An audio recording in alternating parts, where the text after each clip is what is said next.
എന്റെ യൂട്യൂബ് ചാനലിലേക്ക് നിങ്ങൾക്ക് എല്ലാവർക്കും സ്വാഗതം.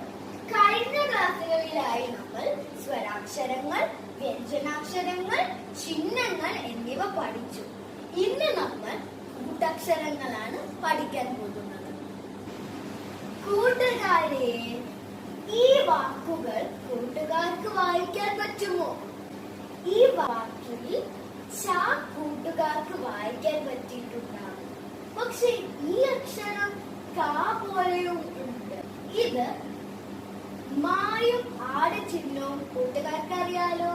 പക്ഷെ ഈ അക്ഷരം കൂട്ടുകാർക്ക് അറിയില്ല.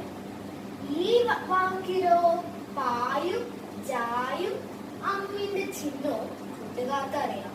പക്ഷെ ഈ അക്ഷരം ഏതാണെന്ന് കൂട്ടുകാർക്ക് അറിയില്ല, അല്ലേ? ഇന്ന് നമ്മൾ ഈ അക്ഷരങ്ങളാണ് പഠിക്കാൻ പോകുന്നത്. കൂട്ടുകാരെ, എന്താണെന്ന് കൂട്ടക്ഷരങ്ങൾ എന്ന് നിങ്ങൾക്ക് അറിയാമോ?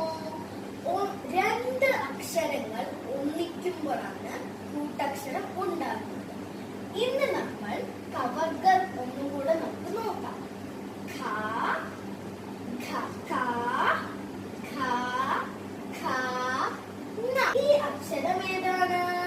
ഇതാണ് ഖ. ഇതാണ് ഖ.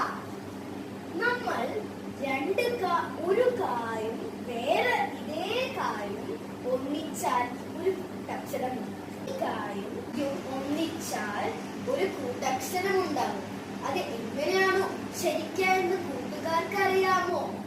ഖ. ഇതാണ് ഖായും ഖായും ഖ. ഖായും ഖായും എന്താണെന്ന് നമ്മൾ പഠിച്ചു. അതാണ് ഖ. അടുത്തത് ങായും ങായും, അതാണ് ങ. അടുത്തത് ങായും കായും, ങ. കൂട്ടുകാരെ, ഇപ്പോൾ നമ്മൾ പഠിച്ച കൂട്ടക്ഷരങ്ങൾ വെച്ചുള്ള വാക്കുകൾ നമുക്ക് നോക്കാം. ഖ വെച്ചിട്ട് ചക്ക, വാക്ക്.